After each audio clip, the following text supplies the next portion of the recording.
My name is Evelyn Carter. When my husband's family threw me out of the house we built together, they laughed in my face, saying I'd never belong to them. What they didn't know was that I owned the land under that house. When I first met Lucas Hargrove, he was charming, gentle, and full of dreams. I thought I had found the kind of love that lasts forever. He came from a well-known family in a small town in Tennessee. His parents, Marlene and Douglas, were respected but proud people. From the beginning, they looked at me like I wasn't good enough for their son. I came from a modest background, worked hard all my life, and never tried to impress anyone. Still, I believed love would make everything right. After our wedding, Lucas and I decided to build our own home. I had inherited a piece of land from my late uncle, a quiet man who had always believed in me. I never told Lucas's family that the land was mine. I didn't want to cause trouble or make them feel uncomfortable. Lucas thought we were just building on a lucky find. I watched him work with excitement, imagining our future together. Those early months were peaceful. The house stood tall on a green hill, surrounded by open fields and soft winds. I spent my days planting flowers, painting walls, and dreaming of children running through the yard. Lucas would come home tired but smiling, and we'd sit on the porch and talk about growing old together. For a while, I believed I finally belonged somewhere. But little things started to change. Marlene's smiles turned sharp. She would make comments about how I didn't fit in, or how city girls don't last long in real homes. Douglas stayed quiet, but his silence felt like judgment. Lucas began to act differently too. He would roll his eyes when I spoke, or laugh when his mother criticized me. He said I was too sensitive, that his family meant well. The house that once felt warm started to feel heavy. Every dinner became a test of patience. I tried to win them over, with kindness, with effort, with silence, but nothing worked. They called it the Hargrove home, and I let them, thinking it didn't matter who got the credit. What mattered was peace. Sometimes I would sit outside at night, looking at the stars, reminding myself that the land beneath me was mine. My uncle's name was still on the old papers, but soon it would be mine alone. I kept that fact locked away in my heart, like a secret promise to myself. I didn't know then how much that secret would matter. But life has a way of showing you who people really are, and reminding you what truly belongs to you. After we settled into married life, things started to change. Marlene, my mother-in-law, stopped pretending to like me. Her words became sharper each day. She would smile in front of others, but when we were alone, her tone turned cold. She would say things like, "Some people just aren't raised to keep a proper home," or, "You're lucky Lucas chose you." Every comment was small, but together, they started to cut deep. At first, I tried to ignore it. I told myself she was just protective of her son.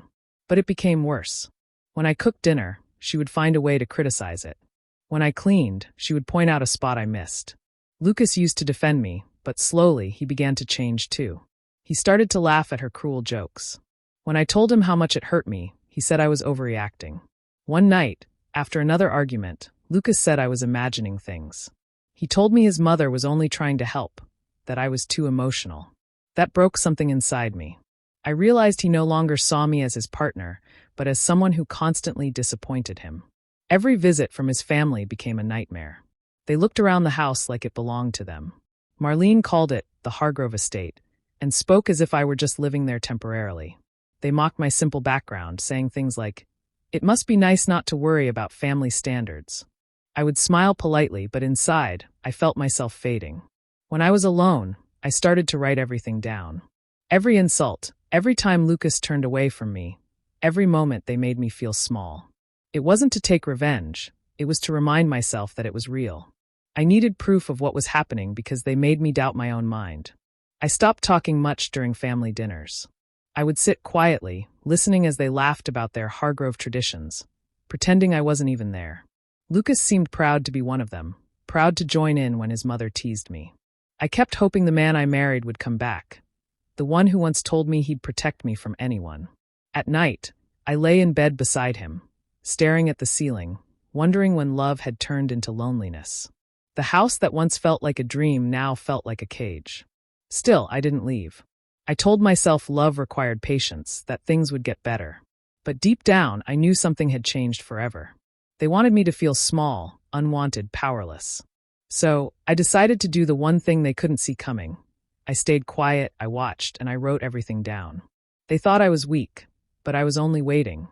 It started with small things I didn't want to notice.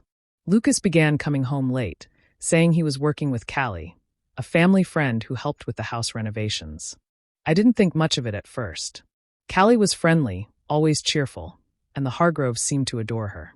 But then I noticed how often her name came up. Lucas mentioned her every day. He laughed when she texted him, smiled at his phone, and brushed it off whenever I asked. One afternoon, I went to bring Lucas some lunch at the construction site. When I arrived, I saw him and Callie standing too close. They were laughing like they shared a secret. When they noticed me, they both jumped apart. Callie smiled awkwardly and said she had to leave. Lucas looked nervous but tried to act normal. I didn't say anything then, but my stomach felt heavy with dread. That night, I asked him directly if something was going on between them. He laughed and called me ridiculous. "She's just helping, Evelyn," he said. "Don't make this something it's not." His tone was sharp, like I had insulted him. I wanted to believe him, but deep down, I knew he was lying. A few days later, Marlene came over.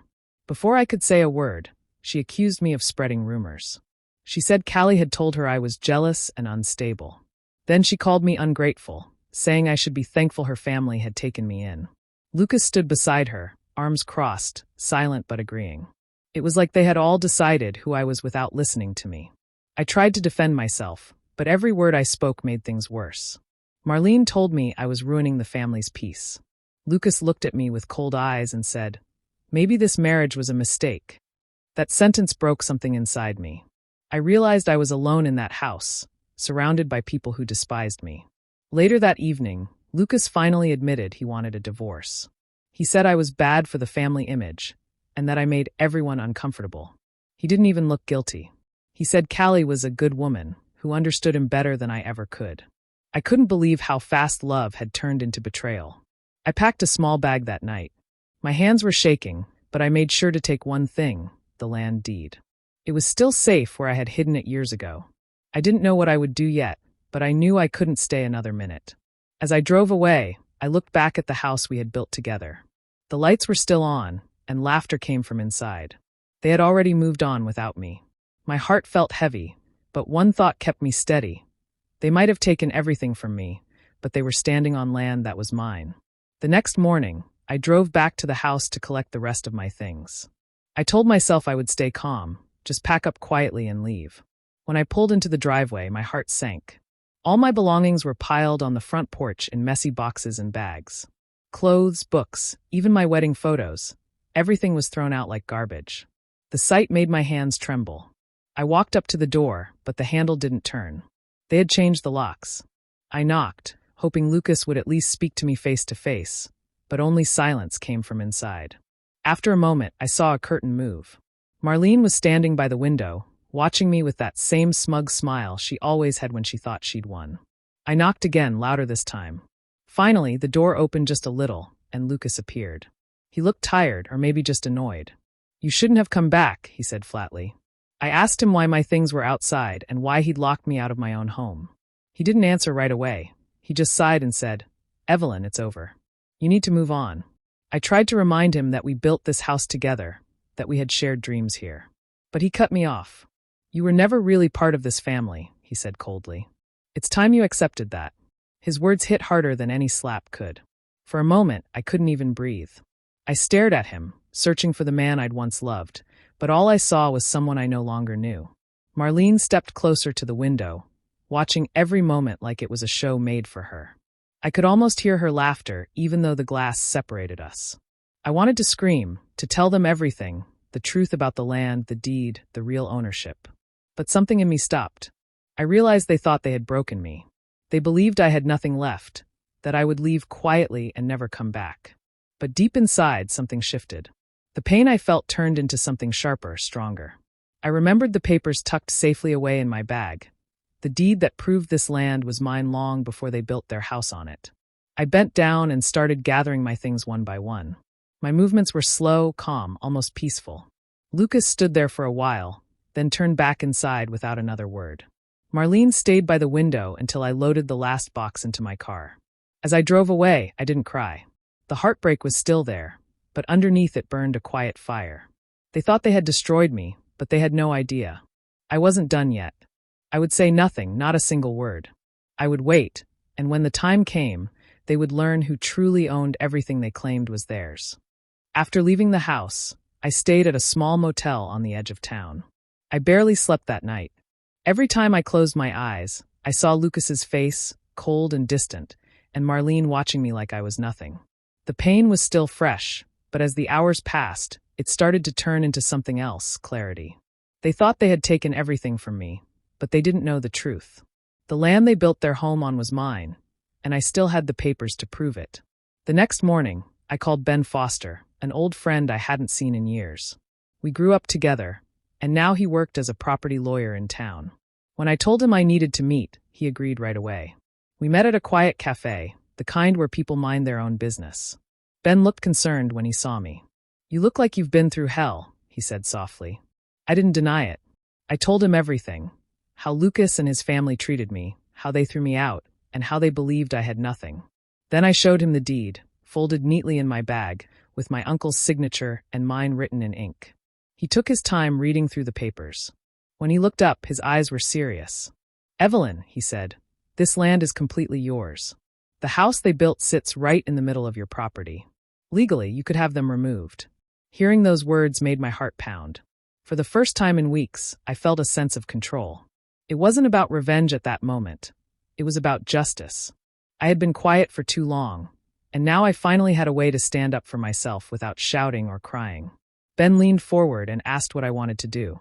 I told him I didn't care about money.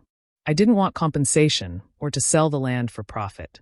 I just wanted them to understand what it felt like to be powerless, to lose something they thought was theirs. He nodded slowly. "We'll do this the right way," he said. Quietly, legally, and with no warning. They won't see it coming. We spent the next few days going through every document, making sure everything was in order. Ben handled the legal side while I stayed out of sight, watching from a distance. It felt strange, after all the pain, all the betrayal, to finally have a plan that didn't involve tears or arguments. I didn't need to shout to be heard anymore. Each time I signed a paper or reviewed a form, I felt lighter. This wasn't about destroying them. It was about reclaiming what was mine. I didn't tell anyone else, not even mutual friends. Let them believe I had disappeared in shame. Soon enough, they would learn that the woman they threw away was the one who owned the ground beneath their feet. A few weeks passed, and I tried to keep to myself. I spent most days staying quiet, waiting for the right moment. Then one morning, I overheard something that made my heart tighten. The Hargroves were planning a big family reunion at the house. Everyone in town was talking about it. They were calling it a celebration of the Hargrove legacy. Hearing that made my stomach turn. They were proudly showing off a home that didn't even belong to them. I met Ben later that day and told him what I'd heard. He nodded, calm as always. "Then it's time," he said. Together, we filed the eviction notice. It was simple, official, and completely legal. I didn't need to be there to make a scene. The papers would speak for themselves. A few days later, people in town started whispering. Something was happening at the Hargrove place. Some said they saw a police car there. Others said Marlene looked pale and angry when she went to the market. I didn't ask questions. I just listened quietly, pretending not to care. But inside, I felt a slow, steady sense of justice. When the day of the reunion arrived, I drove out to the edge of the property and parked my car far enough away that no one could see me. From where I sat, I could hear the faint sound of music and laughter. The family was out on the lawn, dressed up, smiling, pretending their world was perfect. Then, a sheriff's truck pulled up the long driveway. I watched as he stepped out, papers in hand. For a few seconds, no one noticed him. But when he walked straight toward the front porch, the laughter stopped. People turned to look. Lucas came out first, followed by Marlene. The sheriff handed Lucas the envelope, spoke a few words, and left. Even from a distance, I could see the change in their faces. Confusion turned to shock, and shock turned into anger. Guests began whispering. Some of them started leaving quietly, not wanting to be part of the scene. Marlene tried to act calm, but her hands were shaking. Lucas crumpled the paper, shouting something I couldn't hear. I sat there in silence, watching everything unfold. I didn't smile, didn't cry. I just watched the family that had humiliated me now stand on land that was never theirs to begin with. They had called it the Hargrove estate, but now the truth was written clearly on official papers delivered right to their door. As the sun began to set, I started my car and drove away. I didn't need to see more. I didn't want revenge in flames or loud arguments. This was enough. Their pride was breaking in front of everyone, and I didn't have to say a single word. The land was mine, and now they finally knew it. It didn't take long before Lucas came looking for me. One afternoon, I saw his truck pull up outside the cafe where I sometimes went to read. He walked in fast, his face red with anger. People turned to look as he slammed the door behind him. "You're trying to ruin me, Evelyn," he shouted. "You think this is funny? Destroying my family like this?" Everyone in the cafe went quiet. I didn't move. I just looked at him and said softly, "I didn't ruin you, Lucas. You did that yourself." He called me a liar, saying I had stolen the land, that I had tricked him from the start. His voice was loud and bitter, the kind that made people uncomfortable. I reached into my bag and pulled out the papers Ben had helped me organize. The deed with my name on it, the inheritance records, and the court confirmation. I slid them across the table toward him. "You can read for yourself," I said. "This land was mine long before you ever met me." Lucas stared at the papers, his face twisting between confusion and disbelief. "You planned this," he said through clenched teeth. "You wanted revenge." I shook my head. "No, Lucas. I wanted peace. You and your family made sure I couldn't have that. This is just the truth catching up." Just then, the sheriff walked in. Someone must have told him Lucas was causing a scene. He stepped between us and said firmly, "That's enough, Hargrove. She's within her rights. You know the court's decision." The room was silent except for the sound of Lucas breathing heavily. He looked around, realizing everyone was watching him, judging him. Outside, Marlene was waiting in the truck. When she saw the sheriff, she rushed in, her face pale but full of fury. She pointed at me and started yelling that I had fooled her family, that I had pretended to be poor just to take everything from them. Her voice cracked, and tears rolled down her face, but they weren't real tears. She was performing, as always. The sheriff told her to calm down, but she wouldn't stop. People gathered near the cafe windows, whispering among themselves. In a small town like ours, news spreads fast. By evening, everyone knew what had happened. The famous Hargroves had built their grand home on land that wasn't theirs. The family everyone once admired now looked foolish and proud. I didn't argue or explain myself. I didn't need to. The truth was already out there, and it was louder than any lie they had ever told about me. As Lucas and Marlene drove away, I stayed seated, sipping my coffee, my hands steady for the first time in months. I didn't feel joy or anger, just quiet relief.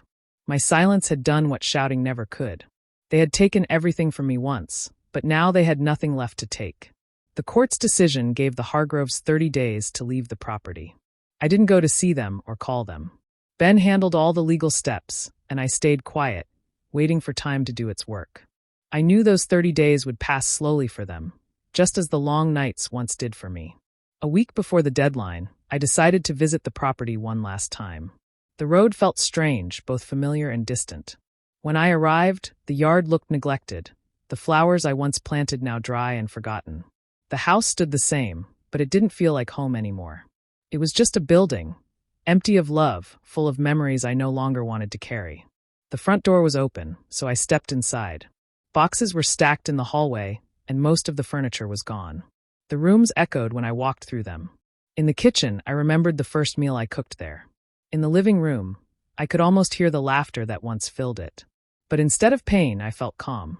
It was like closing a book after finally reading the last page. As I turned to leave, I heard footsteps behind me. Lucas stood at the doorway. He looked tired, older, and unsure. For a moment, we just stared at each other. Then he said, "I made a mistake, Evelyn. I was misled. My mother, she turned me against you." I didn't see what was really happening. I listened, but his words felt empty. Maybe he was telling the truth, or maybe he was only sorry because everything had fallen apart. I didn't ask. "It doesn't matter anymore," I said quietly. "I'm not angry, Lucas. I just don't care anymore." He looked like he wanted to say more, but I walked past him and out the door. For the first time, I didn't feel small when I turned my back on him. The wind outside was soft, and the sky was clear. It felt like freedom. When the 30 days were up, Ben called to tell me the family had finally left. The house stood empty, quiet again. I didn't want it anymore. I asked him to handle the sale, and within weeks, a development company bought the land. They planned to build new homes there, ones with fresh beginnings. It felt right. The past would be cleared away, brick by brick, and nothing would remain to remind me of the pain. The Hargroves could never come back, and the land would no longer belong to their name. As I signed the final papers, I felt no sadness, just peace.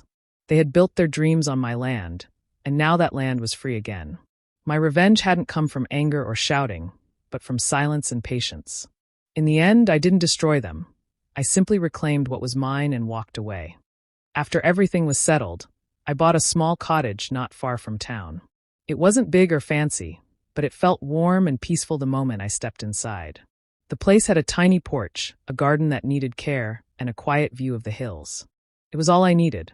I wanted somewhere that was mine, not because of ownership papers, but because it held no memories of pain. Every morning, I woke up early and opened the windows to let in the fresh air. I started planting flowers in the garden, the same way I used to at the old house, but this time it felt different. There was no one watching, no one judging. I planted roses, daisies, and a small patch of herbs. My hands got dirty, but it made me feel alive again. I found a part-time job at the local library. It was quiet work, sorting books, helping people find what they needed, and spending hours surrounded by stories. I liked how peaceful it was there. People smiled at me, not because of who I was married to, but simply because I was kind to them. Slowly, I began to feel like myself again. One afternoon, I heard that the house on my old land was being torn down. The new owners had decided to start fresh, clearing everything to make room for a new development. I drove out there and parked at a distance. From where I stood, I could see the machines at work, pulling down the walls one by one. As the dust rose, I felt no anger, no joy, just calm. That house had once been my dream, but it had also been my prison. Watching it crumble didn't hurt. It simply felt right. The past was gone, and with it went all the voices that once made me doubt my worth.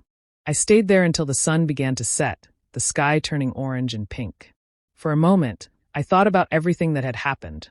The betrayal, the humiliation, the quiet revenge. I realized that getting even hadn't healed the pain inside me, but it had given me something more important. It had given me back my self-respect. I no longer felt small or broken.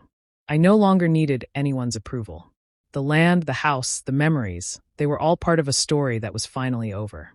That night, I went home to my cottage, lit a candle, and sat by the window. The garden smelled of fresh earth and new beginnings. For the first time in a long while, I felt peace not because someone had lost, but because I had finally let go. The silence wasn't empty anymore. It was full of strength, the quiet kind that only comes after surviving everything you thought would break you. Months passed, and life slowly settled into something peaceful. The air felt lighter, and the days no longer carried the weight of old memories. I spent most of my time at the library or tending to my small garden. My hands healed, my heart softened, and I learned to enjoy the quiet moments again. One morning, I found an envelope in my mailbox. It had the name of the development company that had bought my land. For a second, I wondered if something had gone wrong with the sale, but when I opened it, the letter inside was kind and thoughtful. They thanked me for working with them and said the project had finally begun. Then I noticed a line near the end that made me stop reading for a moment. They wrote that the new neighborhood would be called Carter's Crossing, named after the original landowner. My name. I read it twice, just to make sure I hadn't imagined it. Carter's Crossing. The words sounded simple, but to me, they carried meaning far beyond what anyone else would see. I set the letter down and sat quietly by the window. The morning light spilled across the table, and I felt something deep inside me loosen, a kind of peace I hadn't known in years. For so long, the Hargroves had tried to erase me, to make me feel like I never belonged.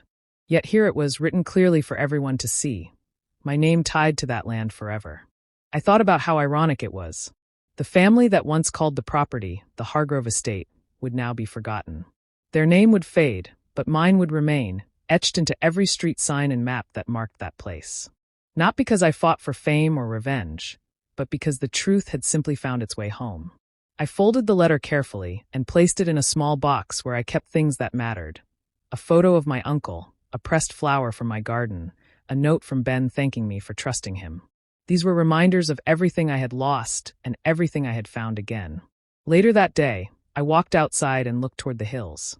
I couldn't see the land from where I lived, but I liked knowing it was out there, starting over just like I had. I smiled softly, not out of pride, but out of quiet satisfaction. Life had taken so much from me. Yet in the end, it had given something back, a chance to stand tall in my own name. The wind moved through the trees, and I felt light, free, and whole. I had lost a marriage, yes, but I had found something far greater, myself. The land carried my name now, but more importantly, I carried my peace. And that was enough. Do you think Evelyn did the right thing by taking back her land and walking away? Or should she have forgiven her husband's family? Let me know in the comments, and don't forget to subscribe for more stories like this.